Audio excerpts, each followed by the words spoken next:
ಸ್ನೇಹಿತರೆ, ರಾಜ್ಯ ರಾಜಕಾರಣದಲ್ಲಿ ಮತ್ತೊಂದು ಬಿರುಗಾಳಿ ಎದ್ದಿದೆ. ಬಿಜೆಪಿ ಆಂತರಿಕ ಭಿನ್ನಮತ ಈಗ ಬಹಿರಂಗವಾಗಿ ಸ್ಫೋಟಗೊಂಡಿದೆ. ಹೌದು, ವಿಧಾನ ಪರಿಷತ್ ಚುನಾವಣೆಯಲ್ಲಿ ಬಿಜೆಪಿ ರಾಜ್ಯಾಧ್ಯಕ್ಷ ಬಿವೈ ವಿಜೇಂದ್ರ ಅವರು ಅತ್ಯಂತ ವ್ಯವಸ್ಥಿತವಾಗಿ ಕಾಂಗ್ರೆಸ್ ನಾಯಕ ಡಿಕೆ ಶಿವಕುಮಾರ್ ಅವರಿಗೆ ಸಹಾಯ ಮಾಡಿದ್ದಾರೆ ಎಂದು ಸ್ವಪಕ್ಷದ ಶಾಸಕ ಬಸನಗೌಡ ಪಾಟೀಲ್ ಯತ್ನಾಳ್ ಗಂಭೀರ ಆರೋಪ ಮಾಡಿದ್ದಾರೆ. ವಿಜಯಪುರದಲ್ಲಿ ಭಾನುವಾರ ಸುದ್ದಿಗಾರರೊಂದಿಗೆ ಮಾತನಾಡಿದ ಅವರು ವಿಜೇಂದ್ರ ವಿರುದ್ಧ ಏಕವಚನದಲ್ಲೇ ತೀವ್ರ ವಾಗ್ದಾಳಿ ನಡೆಸಿದ್ದಾರೆ. ಹಾಗಾದ್ರೆ ಯತ್ನಾಳ್ ಹೇಳಿದ್ದೇನು? ಕಂಪ್ಲೀಟ್ ಡೀಟೇಲ್ಸ್ ಈ ವಿಡಿಯೋದಲ್ಲಿದೆ, ಸ್ಕಿಪ್ ಮಾಡದೆ ನೋಡಿ. ಸುದ್ದಿಗೋಷ್ಠಿಯಲ್ಲಿ ಮಾತಾಡುತ್ತಾ ತೀಕ್ಷ್ಣವಾಗಿ ಎಚ್ಚರಿಕೆ ನೀಡಿದ ಯತ್ನಾಳ್, ನನ್ನ ವೈಯಕ್ತಿಕ ವಿಚಾರ ಹಾಗೂ ನನ್ನ ಕುಟುಂಬದ ಬಗ್ಗೆ ಯಾರಾದರೂ ಕೆಟ್ಟ ರೀತಿಯಲ್ಲಿ ಮಾತಾಡಿದರೆ ನೆಟ್ಟಗೆ ಇರೋದಿಲ್ಲ. ನಿಮ್ಮ ಇಡೀ ಕುಟುಂಬದ ಇತಿಹಾಸವೇ ನನ್ನ ಬಳಿ ಇದೆ. ಅಗತ್ಯ ಬಂದರೆ ಅದನ್ನು ಕೂಡ ಸಾಮಾಜಿಕ ಜಾಲತಾಣಗಳಲ್ಲಿ ಬಹಿರಂಗಪಡಿಸಬೇಕಾಗುತ್ತದೆ ಎಂದು ಗುಡುಗಿದ್ದಾರೆ. ಅಷ್ಟೇ ಅಲ್ಲ, ನಿಮ್ಮ ಚೇಲಾಗಳನ್ನ ಬಿಟ್ಟು ನನ್ನ ವಿರುದ್ಧ ಸೋಷಿಯಲ್ ಮೀಡಿಯಾದಲ್ಲಿ ಪೋಸ್ಟ್ ಮಾಡಿಸಿದ್ರೆ ಅದಕ್ಕಿಂತ ತೀಕ್ಷ್ಣವಾಗಿ ನಾನು ನಿಮಗೆ ಉತ್ತರ ನೀಡುತ್ತೇನೆ ಎಂದು ವಿಜೇಂದ್ರ ಮತ್ತು ಅವರ ಬೆಂಬಲಿಗರಿಗೆ ಎಚ್ಚರಿಕೆ ನೀಡಿದ್ದಾರೆ. ಮುಂದುವರೆದು ಮಾತಾಡಿದ ಯತ್ನಾಳ್, ನಾನು ಮೊನ್ನೆ ನಡೆದ ಚುನಾವಣೆಯಲ್ಲಿ ಬಿಜೆಪಿಗೆ ಮತ ಹಾಕಿದ್ದೇನೆ. ನಾನು ಯಾವ ಪಕ್ಷದ ಶಾಸಕನಾಗಿದ್ದೇನೋ ಅದೇ ಪಕ್ಷಕ್ಕೆ ಪ್ರಾಮಾಣಿಕವಾಗಿ ಮತ ಚಲಾಯಿಸಿದ್ದೇನೆ. ಇದರಿಂದ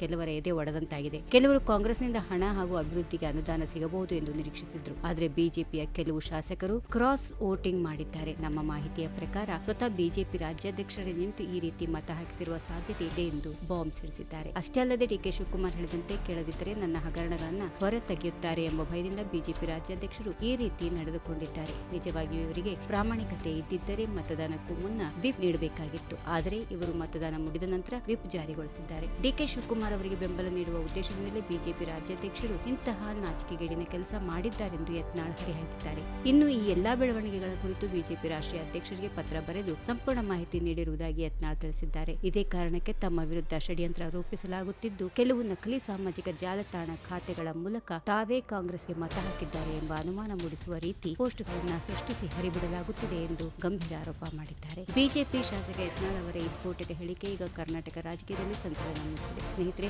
ಸ್ವಪಕ್ಷದ ಅಧ್ಯಕ್ಷರ ವಿರುದ್ಧವೇ ಯತ್ನಾಳ್ ಮಾಡಿರುವ ಈ ಆರೋಪದ ಬಗ್ಗೆ ನಿಮ್ಮ ಅಭಿಪ್ರಾಯ ಏನು? ಕಾಮೆಂಟ್ ಮೂಲಕ ತಿಳಿಸಿ. ಹಾಗೆಯೇ ರಾಜ್ಯ ರಾಜಕಾರಣದ ಇಂತಹದ್ದೇ ಲೇಟೆಸ್ಟ್ ಅಪ್ಡೇಟ್ಗಳಿಗಾಗಿ ಈ ಕೂಡಲೇ ನಮ್ಮ ಚಾನೆಲ್ ಅನ್ನು ಸಬ್ಸ್ಕ್ರೈಬ್ ಮಾಡಿಕೊಳ್ಳಿ ಮತ್ತು ವಿಡಿಯೋಕ್ಕೊಂದು ಲೈಕ್ ಮಾಡಿ. ಧನ್ಯವಾದಗಳು. If you like this video, ಬೇಗ ಲೈಕ್ ಮಾಡಿ, ಕಾಮೆಂಟ್ ಮಾಡಿ, ಶೇರ್ ಮಾಡಿ ಹಾಗೂ ಯೋಯೋ ಟಿವಿ ಕನ್ನಡವನ್ನು ಸಬ್ಸ್ಕ್ರೈಬ್ ಮಾಡಿ.